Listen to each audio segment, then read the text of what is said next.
Chapter 37. Summer. Summer sat on the cushion that Lonnie had set out for her on the hard wooden bench of the boat, savoring the feeling of the sun's rays on her skin and the gentle caress of the wind through her hair. Across from her sat Kai, his broad shoulders relaxed as he held MEGA-OMNIBUS in his lap. The little defector looked content, with her muzzle resting against Kai's leg, her tail wagging slowly, basking in the tranquility of a quiet afternoon on the water. The corners of Summer's mouth turned up in a mischievous grin. Little traitor. MEGA-OMNIBUS gazed directly at Summer, her ears perking up with the slight tilt of her head that seemed to say, "Do you have a problem with that?" Kai turned to Summer with a look of confusion, his mind fully engrossed in his fishing. His rod bent slightly as he reeled in his line from the water, creating ripples and sending the fish scattering. Turncoat. Summer gestured to the dog. She looked up at Kai and let out a small whimper of protest. He chuckled, patting MEGA-OMNIBUS on the head before turning his attention back to the water and his fishing rod. "It's possible to love more than one person at a time." Summer scoffed. Yeah, well, I don't know about that. Kai couldn't help but feel a flicker of amusement, recognizing his own voice coming from Summer's mouth. He used to be just like her when he was younger. Hell, he was still like her in so many ways, untrusting of the world. Lonnie was right. Everybody has their own journey with challenges and judgments by others at some point or another. I don't know why we had to bring back that woman. You know who she is. The words were out of her mouth before she had time to even think about it. Kai's shoulders dropped, and a sigh escaped his lips as he reeled in his line, and, with a smooth motion, cast it out once again, so effortlessly that he didn't even disturb the unmoving dog on his lap. "This again, Summer?" he said, his voice deep and low, exhausted in the conversation. You know she's dangerous. Summer gazed over the glassy lake. She could see the faint outline of their boat, gently swaying back and forth in the tranquil water. The only disturbance was the gentle rocking caused by the boat drifting along, creating ripples on the flat surface. It was so peaceful out here under the sun. With Kai and MEGA-OMNIBUS, with only their rods in their hands, she hated to start a fight with him. But this new woman and her kid at Hayden was suicide. She needed to go, and Kai had to see that. He had to know it was true.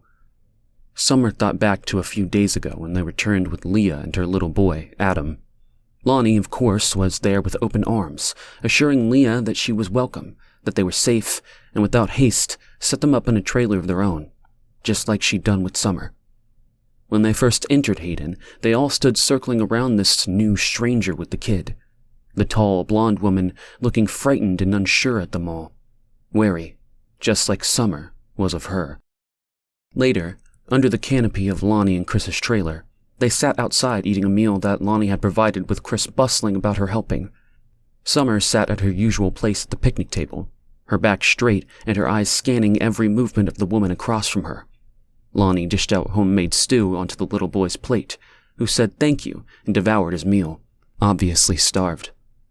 Summer wanted to judge his mother for that, but thought of the nights under the moon, huddled with MEGA-OMNIBUS, her stomach grumbling. The constant wondering of when her next meal would be still haunted her. Subconsciously, she pressed her hand against her belly, feeling slow movements pressing against her palm from the little person within, pushing that part of her memories away. She had been hungry, and she was supposed to be protecting her child, but she ignored the hypocrisy and glared accusingly at the little boy's mother. Her baby wasn't born yet. Here sat a little boy, grubby, hungry, and out in the woods, exposed to the elements and danger. His mother didn't look capable of defending him. Unlike Summer. She sucked in her stomach, arching herself forward like she was trying to wrap around the baby, forming a shield around the tiny being within, protecting her unborn child from the woman sitting across from her. Summer was all too familiar with the lengths she would go to in order to protect her child. She stopped for a moment, surprised that she was referring to the baby as hers, instead of Josh's, like she always did. It caught her off guard. She could feel her cheeks getting warm, as if she was betraying him and his memory. Her hands moved back to rest on her belly, admiring the way it curved out and grew bigger every day, picturing the life growing inside. Her heart still ached for Josh, a pain that may never fully go away. But she couldn't deny the love that was growing inside of her for their unborn child. Summer loved the baby. She'd do anything for it, and she knew those words were not empty ones. Chris settled in comfortably next to Lonnie and began his customary inquiry, rattling off the standard questions asked when new faces showed up at Hayden. His voice was always bubbling with curiosity. Where have you been? How long have you been there? What have you seen? Leah buried her face into a steaming bowl of stew, savoring each bite as she dipped a thick slice of homemade bread slathered in butter into the rich broth. Summer watched as the woman's face transformed with pure pleasure as she took a bite of the sauce-soaked bread. Summer was all too familiar with that feeling of eating food after days without it. Her gaze swept over the picnic table, observing the smiling and nodding faces of those sitting with her, warm and welcoming the stranger at their table. None of them displayed any signs of concern. To them, Leah was just another mother with a child, an innocent victim of the decree, like themselves. But Summer's intuition told her otherwise. She couldn't shake the feeling that Leah and her kid were trouble. Leah had responded with short, to-the-point answers. There was no sign that she was trying to hide anything. Was she stupid? Did she not realize where she was? Did she not understand the gravity of their situation? It only added to Summer's suspicion towards her. With every mouthful of food, Leah's energy replenished, revitalizing her and causing her words to pour out uncontrollably. She shared everything that had transpired since the shutdown of Lex, starting with the silent days when she lost contact with both her job and her friend Amanda. Her words flowed freely, as if she had no guard or hesitation. She shared every minute detail of her life, from living with her son at the family cabin following their separation from her husband, to venturing into town only to discover the world had drastically changed in the district of Lex over a week prior. She described the destruction she witnessed and the letter she found from her friend, confessing to joining the decree and marrying one of their soldiers, and, ultimately, fearing for her safety, they retreated to their cabin to hide. Chris's complexion seemed to lose color as he asked why she had left the cabin. Leah proceeded to tell him the story, starting with her ex-husband and the soldiers who had come to her cabin looking for her and Adam. She described how they had hidden from them and the ultimatum her husband had given her after the one soldier left to go into town, bored with searching for her and Adam. Her voice trembled as she spoke of him, hesitating, as if deciding whether to reveal more about the other soldier. That man, that soldier. Leah looked afraid. He said things that terrified me. Summer's attention was fully captured as she listened, her brow furrowing in concern as she looked from Chris's drawn face to Kai's equally focused expression. Leah was not like the other people who stumbled into Hayden. When our situation became dire and our food supplies were dwindling, I felt like I had no other option. We left the cabin and I made my way to the decree compound to see my husband. The memory was still raw and vivid in Leah's mind as she shook her head. My husband's mistress confronted me, and she said something strange. She stopped and met the shocked gazes of those in front of her. She told me to run. The words lingered in the air, heavy like a dark cloud had descended, casting a shadow over what was about to come next. Why? Lonnie choked, her words trapped in her throat, her voice barely audible. She said something strange. I'm having trouble wrapping my head around it. Leah's head tilted from side to side, as if trying to shake out the right words. She glanced at her son, his eyes focused on his plate of food, pretending not to listen. She said that Malcolm Gobo blamed me for the murder of his brother, Malik Gobo, the soldier who'd come to my cabin. After leaving the cabin, he was killed, and Malcolm Gobo believes I'm responsible for it. Trembling, she looked at the people in front of her with a pleading gaze. I swear I didn't do it. I can never take someone's life. I didn't see him again after he left the cabin. He terrified me, but I never had another encounter with him. She took a moment to collect her thoughts before continuing. I didn't even know his name or who he was until then. What is your husband's name? Chris's tone was unusual. Summer could have sworn she heard a slight tremor in his voice, like he was afraid of the response Leah could give him. Chris's question seemed to catch Leah off guard, and for the first time, she hesitated before answering. Summer noticed the way her throat tightened, as if she were trying to swallow her response and keep it hidden inside. With her eyes fixed on the half-eaten plate of food, Leah's hand trembled as she held her spoon in midair. A pained expression spread across her face. Summer's heart raced, sensing something was wrong. A sharp ringing echoed in her ear, warning her danger was about to be revealed. They had made a grave mistake allowing this woman and her child into their midst. Ben Holland? Leah's cheeks flushed a deep shade of crimson as she muttered her husband's name. My husband is Ben Holland. She lowered her eyes, struggling to hold back tears, unable to make eye contact with the people who had so generously helped her and her son. Fear of their judgment and rejection revealing itself on her face. As soon as Chris heard the name Ben Holland, his face drained of all color. He shifted in his seat and glanced at Lonnie, who gave him a nod of recognition. Confusion swirled in Summer's mind as she watched the subtle exchange between the two as Lonnie reached across the table and gently took Chris's hand in hers, squeezing it for support. What the hell was going on? Who was Ben Holland? Why did Chris suddenly look like he was going to faint at the sound of his name? Summer was taken aback.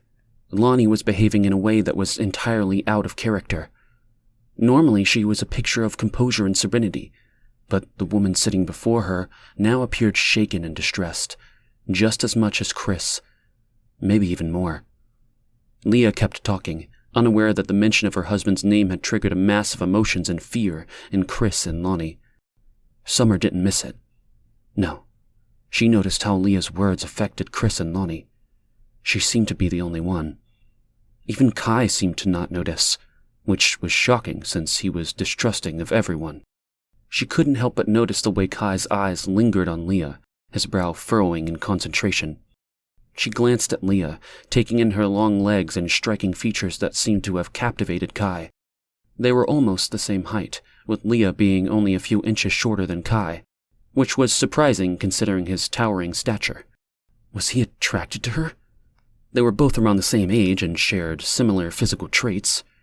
Summer's heart sank as she watched Kai's gaze, trying to read his expression, but his narrowed eyes gave nothing away. A gnawing, unpleasant sensation churned in her gut, as if something or someone important was about to slip away from her. Why was Kai not being more guarded with Leah? Why was he not being as cautious and closed off with Leah as he was with her when Lonnie had brought Summer into Hayden? Kai had instantly shown a level of distrust towards Summer. It made her feel angry, thinking about how differently their relationship used to be, and how much Kai didn't trust her before. It took forever to gain his trust, even longer for Summer to feel comfortable trusting him in return. She wondered if Kai ever stopped being suspicious of her. Her hand shook as she pushed her plate away and stood up from the picnic table. The chatter continued around her as she quickly grabbed the half-finished bowl of food and mumbled that she wasn't feeling well, using her pregnancy as an excuse. She didn't look back as she made a beeline for her trailer, needing solitude and silence to calm her racing thoughts. She couldn't handle the emotional confusion of those around her any longer. Maggie Muggs had been sitting under the table by Summer's feet and got up, following her. As she approached the trailer, Maggie Muggs stopped and looked back towards Lonnie's place and whined. Sensing the dog's reluctance, she held the door open and waited patiently. With one last glance back, Maggie Muggs joined her inside the trailer and sat down at the compact table. Summer finished the last few bites of her stew, still trying to figure out why Chris seemed to be shaken by the name of Leah's husband. Another thought crossed her mind. The name of the soldier. Malik Gobo. He was the brother of Malcolm Gobo, the man who had been killed. The same day he was supposed to bring back Leah and Adam. Her mind attempted to put the pieces together, but they still didn't quite fit perfectly. Malcolm Gobo thought Leah murdered his brother? She sat there thinking about the soldier she'd killed and pushed the memory away. She didn't like to think about it. Why was Leah being accused of masterminding it all? What on earth kind of danger did she bring to Hayden?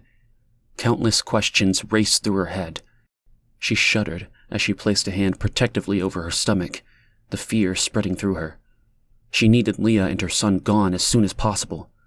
It was for her child's safety, and for her own. For Kai, Lonnie, and even Chris, although Summer was unsettled about why Chris knew the woman's husband. What did any of them really know about Chris? Where did he come from? Lonnie appeared to have all the answers, but she was also involved with Chris. They didn't even try to hide it anymore. They were living together as a couple. It made Summer feel a mix of anger and fear. She had started to trust Chris, seeing him in a new light. And she knew Kai felt the same way. But now she wondered if they were being naive. Was Chris truly who they thought he was? A whirlwind of emotions consumed her mind. Summer shook her head and breathed in the cooling air. She couldn't shake off the sense of safety she had foolishly thought she had finally had in her life was in danger. Her eyes flicked up to meet Kai's across from her. The boat swayed softly on the water, trying to disrupt the images of Leah that day that played relentlessly in her mind. A constant loop that she couldn't escape. Leah and Chris. The memory of the soldier lying on the ground, gasping. She couldn't shake the feeling of dread that hung over her like a dark cloud. "You know she's dangerous," she repeated. "You know I'm right, Kai."